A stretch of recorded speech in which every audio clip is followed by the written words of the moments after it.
I am honored to have been invited to be present at the swearing-in of Leslie Francis Haynes, our new Chief Justice.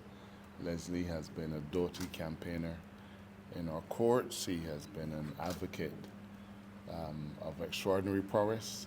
He has a keen legal mind, and I think he follows in a very, very strong tradition of judicial officers.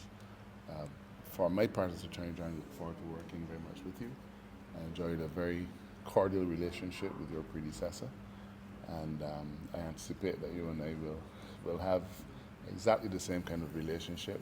I agree with you that there is still a lot of work to be done in transforming our judiciary. It has served us well, but you know that I have been very critical of a number of issues, particularly the length of time that attends the delivery of decisions.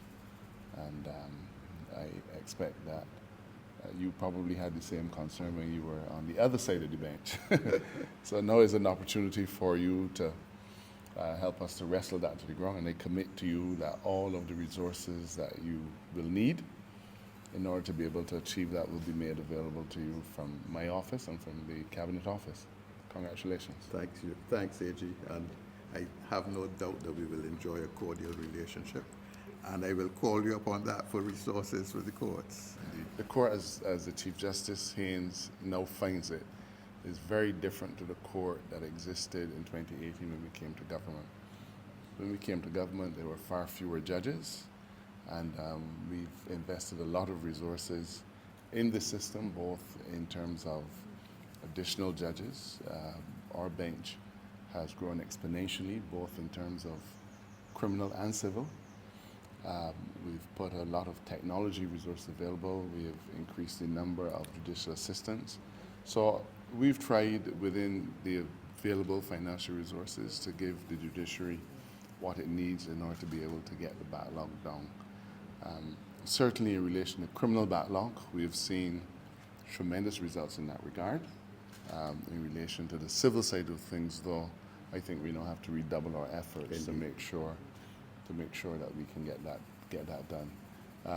The chief will now have to determine what kind of resources he needs, but I can tell you that, for example, court transcription, we've just hired an additional 10 or 12 people to be able to take the verbatim evidence.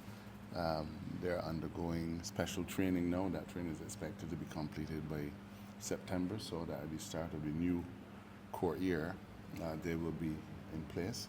So the backlog, it is huge, but it is not beyond us.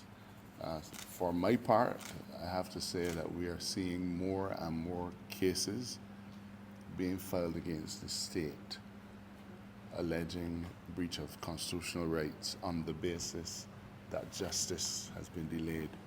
And it's an undeniable right, and it's also an undeniable truth.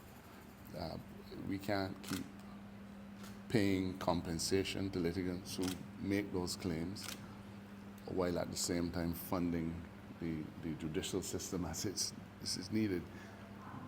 What we would expect is that the more we fund the judicial system, that the fewer of those claims we should get. In fact, it's been the reverse. But I'm sure that Chief Justice Haynes is up to the task.